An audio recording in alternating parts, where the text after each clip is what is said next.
আমাৰ BTCত 5খন জিলা আছে, চবে জানে। আৰু সমষ্টি হিচাপে 15টা সমষ্টি আছে। আৰু চিফ মিনিষ্টাৰ ডাঙৰীয়াই 5টা সমষ্টিত ইতিমধ্যে ঘূৰি আছে। উদ্যমিতা মিছন যিটো আঁচনি সেইটো বিতৰণ কৰা যিটো সভা ইয়াত। আৰু ইয়াৰ পিছত আছে আমাৰ ওদালগুৰি আছে, কোকৰাঝাৰ আছে, চিডলি আছে, ইয়াৰ পিছত আৰু ভেৰগাঁও আছে, টংলা আছে, এনেকুৱা আৰু বহুত সমষ্টি আছে। মুঠতে সমষ্টি ৱাইজত CM ডাঙৰীয়াই ঘূৰি আছে BTC অঞ্চলত। মুখ্যমন্ত্ৰী উদ্যমিতা যিটো আঁচনি সেইটো প্ৰগ্ৰাম লয়। তো এই প্ৰগ্ৰাম খুব পজিটিভ হৈ আছে। আজিলৈকে যিমান প্ৰগ্ৰাম হৈছে খুব পজিটিভ। আৰু যিমান মধ্যমিতা আঁচনিৰ যিমান বেনিফিচিয়াৰী আছে, যেনেকৈ বিচাৰিছে এনেকৈ পাই আছে। তো খুব ভাল আঁচনি। আৰু এই আঁচনিৰ দ্বাৰা দি আমাৰ BTC-বাসী ৰাইজৰ যিটো ৰাইজ বা আই মাতৃসকলে নিশ্চয় উন্নতি হ'ব বুলি মই কামনা কৰিছোঁ। কোনে বড়ো সাহিত্য সভাই কি কৈছে?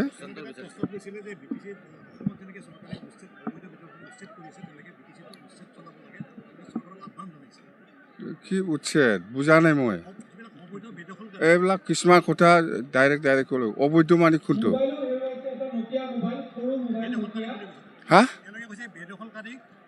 বড়ো সাহিত্য সভা পলিটিকেল পাৰ্টি না সাহিত্য কৰি আছে ইহঁতে? যিবিলাক কথা সাহিত্য হিচাপে ক'ব নাপায়, এইবিলাক কৈ কিবা লাভ আছে?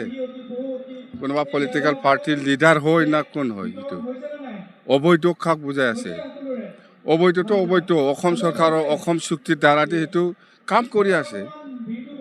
অসম চুক্তি ইয়াতে আছে, চুক্তিত লিখা আছে যিসকল অবৈধ ইহঁতে যাবই লাগিব। আৰু চৰকাৰে ইয়াৰ ওপৰত চালি জাৰি চাবৰ কাৰণে বা ইনভেষ্টিগেশ্যন কৰিবৰ কাৰণে ইয়াত কমিটি আছে, অসম চুক্তি ৰূপায়ণ কমিটি। ইয়াৰ দ্বাৰা যি কাম কৰিব লাগে কৰি আছে। ইয়াত কোনোবা বড়ো সাহিত্য সভা প্ৰেচিডেণ্ট, কোনোবা ছেক্ৰেটাৰী বা কোনোবা সদস্য ইয়াৰ ওপৰত কি দৰকাৰ আছে ক'বলৈ? অসম চৰকাৰে কিমান এই BTCটো অসমৰ ভিতৰত নাই নেকি? অসম চৰকাৰে অসমে যেনেকৈ খেদাই আছে BTCও খেদাব লাগে। এই BTCটো অসমৰ আছে না নাই? এই বড়ো সাহিত্য সভাৰ এই কোনে কৈছে বড়ো সাহিত্য সভাৰ? কোন সম্পাদকটো কোন? ইয়াক চিনি নাপায় মই। প্ৰেচিডেণ্টটো শৰৎ বসুমতাৰী নাৰ্জাৰী, ইয়াক চিনি পাই মই। ছেক্ৰেটাৰী মই দেখাই নাই তাক। হা? 26ত ইলেকশ্যন হ'ব BTCৰ। এছেম্বলিৰ বিধানসভা এছেম্বলিৰ ইলেকশ্যন হ'ব, আমি জিকিব। মুখ্যমন্ত্ৰী একেই থাকিব। হা? মুখ্যমন্ত্ৰী ডক্টৰ হিমন্ত বিশ্ব শৰ্মা ডাঙৰীয়াই মুখ্যমন্ত্ৰী হ'ব। অল্টাৰনেটিভ নাই BJPত আজিৰ দিনত। মই যিটো দেখিছোঁ অসমৰ ক্ষেত্ৰত কথা এইটোৱেই। বিচৰা মানুহটো থাকিব। আচ্ছা, ছ'চিয়েল মিডিয়াত বৰ্তমান এটা ট্ৰল হৈ আছে। আপুনি কৈছিলে যে এইবাৰ চৰকাৰ আহিলে মুম্বাইত মাটি কিনিব বুলি BTC গেষ্ট হাউচৰ কাৰণে। এই মুম্বাইৰ মাটি আপুনি আজি বিচাৰিলে আজি নাপায়। ইয়াৰ কাৰণে 75 crore পইচা ধাৰ্য কৰা হৈছে। ফাইনেল হোৱা নাই, মাটি চোৱা মানুহ চাই আছে। ছাৰ, আপুনি কেইদিনমান পূৰ্বে কৈছিলে যে বিহুৰ পিছত আপোনালোকে কেণ্ডিডেটৰ প্ৰাৰ্থী ক'ত দিয়া হ'ব, কাৰ লগত কেনেকৈ? বিহু শেষ হোৱা নাই। আজি এতিয়াও চলি আছে বিহু শেষ হোৱা নাই। নিৰ্বাচনৰ বাবে কিন্তু আজি ইংগিত পোৱা গৈছে যে আপুনি যাক আশীৰ্বাদ কৰিব তেওঁ BTCত কেণ্ডিডেট হ'ব বুলি BJPৰ। মই BJPৰ প্ৰেচিডেণ্ট নহয়। BJPৰ কেণ্ডিডেটটো BJPয়ে আঁচনি কৰিব, মোৰ কথা নহয়।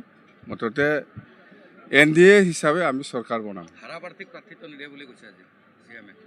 হাৰা প্ৰাৰ্থীক কেনেকৈ প্ৰাৰ্থিত্ব দিওঁ? জিকা প্ৰাৰ্থীকে দিম আমি। আপোনাৰ আশীৰ্বাদৰ দৰকাৰ আছে? মোৰ আশীৰ্বাদ দৰকাৰ আছে নাই মই নাজানো।